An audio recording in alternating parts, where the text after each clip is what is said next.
Good morning mga kasama, mga kabanit. Another project. Yan, inalis ko yung hélice natin dito sa may nakakabit sa makina. Mechanical pan ba ang tawag dyan? Ayun yung kanyang tornilyo, 4. Bigat pala sa makina nun. Tapos yung radiator natin na stock, binalik natin kasi yung bago, ang daming butas, nagkanda butas-butas. Yung maliit na pan na nabili ko sa Lazada, ginawa natin ng dito natin ilagay sa unahan.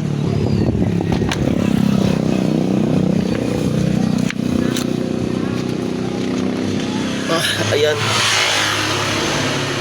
ginawa natin ng cover dahil wala siyang cover.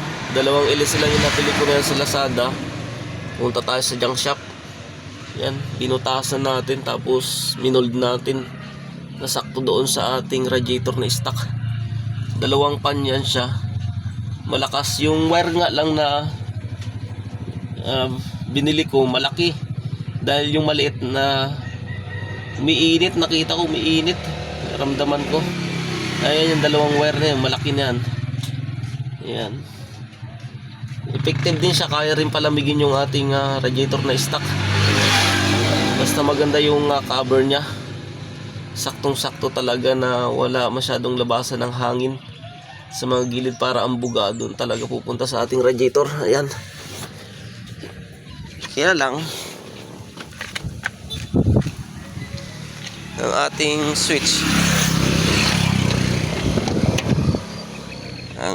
switch, ay ito, pambahay.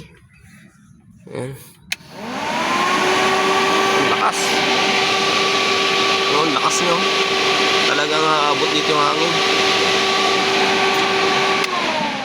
Dalawa ba naman, yun lang. Ayan, subukan natin paanda rin. Yun, ginagawa ko. Ang ganda pala pagka ang plano ko kasi, mga kabanit, lagyan ko pa ng isang malaki dito para yung pan ko ay 3, para hindi tawag dalangin masira man yung isa doon, hindi man siya kayang palamigin. Basta mayroon taong isa dito, ibig sabihin kayang-kaya niya pa rin, awa ng Diyos. Ganun yung ginagawa ko pagka nakikita kong umiinit na siya. Ito, binubuksan ko na lang. Yun lang nakakatawa dahil parang switch ng bahay. Ayan, manual. Sige lang, try lang natin yung mga bagay-bagay, mga trials and error naman yan. Ayun lang mga kabanit, share lang.